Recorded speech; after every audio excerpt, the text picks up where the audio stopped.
guess it only means one thing.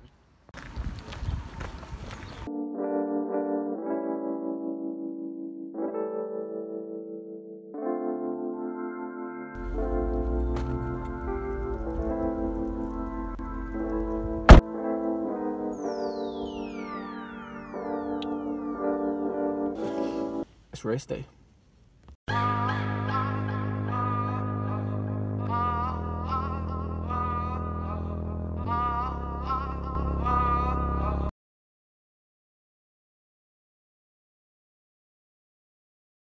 I've been resting up quite a bit recently, and although the race might not suit me, which to many of you might seem like I'm making excuses before the race, but for those of you who know how bike racing works, it's horses for courses. So like, you know, sometimes, well, quite simply, like Froome isn't going to win a sprint finish against Cav, that type of thing. So, you know, today's just a day to test the legs on a lumpy rolling course.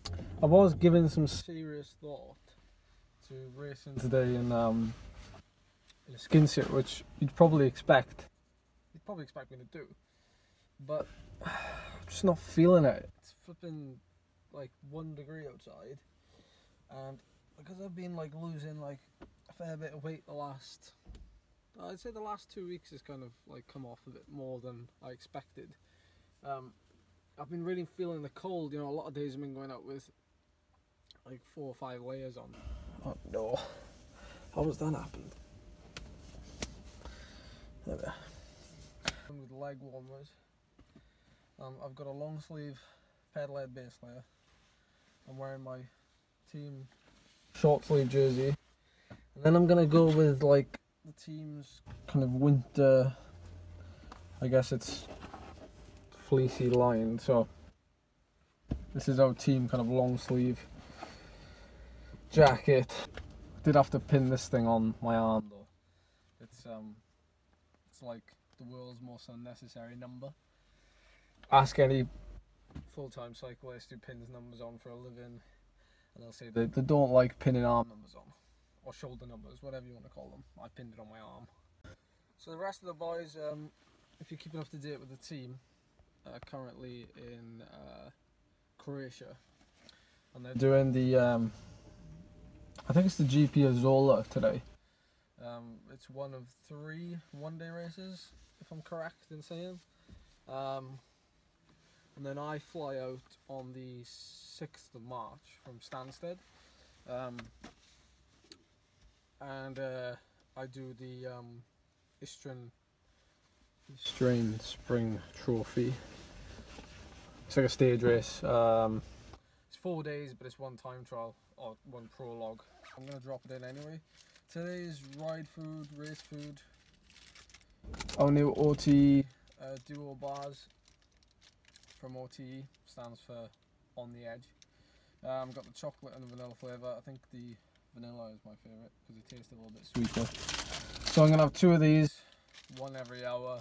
It's only a 2-hour race, and then I'm gonna have 1 of these afterwards. Then, but I'm going for a ride after this, so I might save that protein bar till I'm kind of riding along in the training ride afterwards. Somebody's looking at my bike. I can see him. Like, there he is.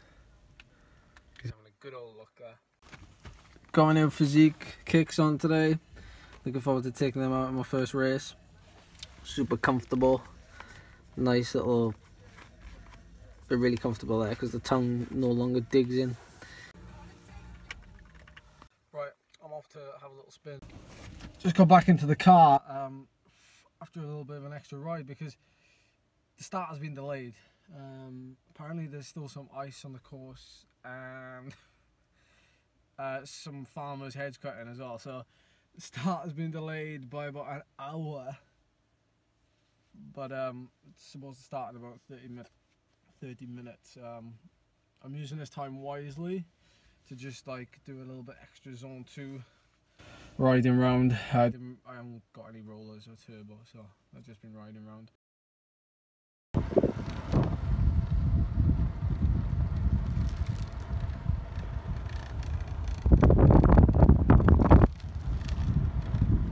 I've got to say, there's some absolutely amazing roads around here. Thank you, Devon. I've been riding around here for the last like half an hour. No real aim. I just bolted on like an extra hour onto the race because I can't do any more training tomorrow. I've got to take car for MOT tomorrow. So we're getting a bit extra in today and it's so nice.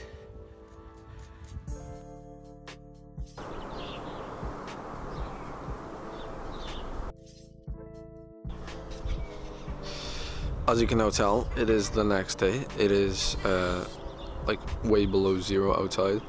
But the race yesterday, such a ball ache to get home from it. The way that because it was delayed and all the rest of it, and the motorway getting home, it was like 3.5 hours to get home. So finishing this was out of the question. So today, what I'm gonna do is summarise what happened.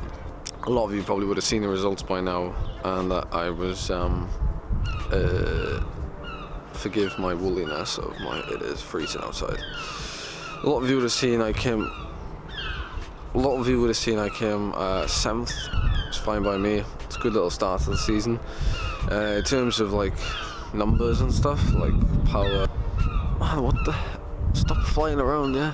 So like you know, my power was brilliant. In fact, like I couldn't have asked for more, to be honest.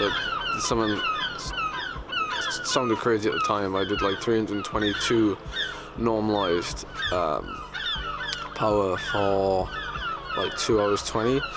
My average was like 290, so there was like not much difference there in terms of like freewheeling and coasting. So I was really chuffed with that. My heart rate was like dead high.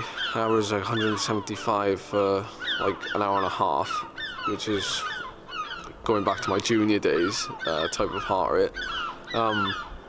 Even like for the whole race, I think it was like 169 or something average, so relatively high. But I felt really good, and even though the course like didn't suit me 100%, it's good that I had the legs on a course like that. There was a few drags on it. You can see from my Strava where we were doing like little 11-mile circuits, and there's this one climb that kind of goes on for like 3 or 4 minutes, but it's not steep enough for me. Marcin, to some of you who follow cycling in the UK, you'll know Marcin, the Polish Express, just rode away from everybody at the end, and I wasn't in his group at the time. He was in a front group of like 5, and I was in like the chasing group. And yeah, I mean there was good cohesion in my group, and like plenty of guys, did the fair share of their own work. Obviously you get some guys who sit on, but like you can't help any of that. And then yeah, like it came to the finish, and it was a real grippy end to the race where like up and down, and then you descend into a roundabout and you turn left and you're 800 meters to go, and even that last 800 meters is like 6%, but again only takes you like a minute and a half to get up it. So I jumped across to one guy who was on his own just off the front of our group with like maybe a K.5 to go, put in a big effort there. I got across to him, immediately gave him a turn, because I think that's the bonus of having a power meter. Like that if you're doing 450 watts, at 60 kilos for example, that a lot of people are going to have to be pushing a lot more on a climb to get back to. So it's like a psychological warfare at that point. So getting over the top of that climb and then dropping into that roundabout, there was a group of us 3, and yeah, I just hit it from the bottom, and 800 meters to go at like 500 watts just to potentially knock the sprint out of the other 2 guys. I only managed to knock a sprint out of one guy. The other guy came around me, but I was happy with 7th. That's the kind of only way I can finish the race, really. Yeah, so again, pretty happy. And just like one final word on the support that you guys show me. It still blows my mind when, like, before I even started doing these videos, like they're a bit different to everybody else's, I know, and they're more about me talking and giving my viewpoint, but I think that's kind of unique.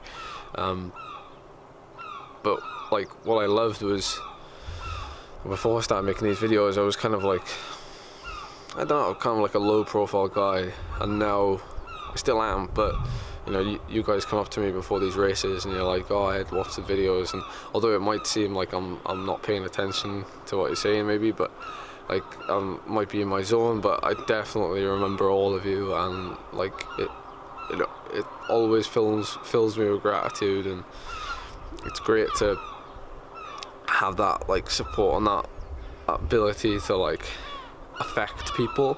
And even doing the race, like people come up to me and like, I say during the race, it was like right at the start, and like you talk about specifics, so he was like, you know, I love the nutrition side of it, and that's really good, and I want to continue doing that, and showing you things like that. So yeah, thank you to I think it was 6 or 7 of you that came up to me on Sunday, and you know, I hope you have a really good season if I don't see you again, but yeah, I hope you all have a great day, all of you.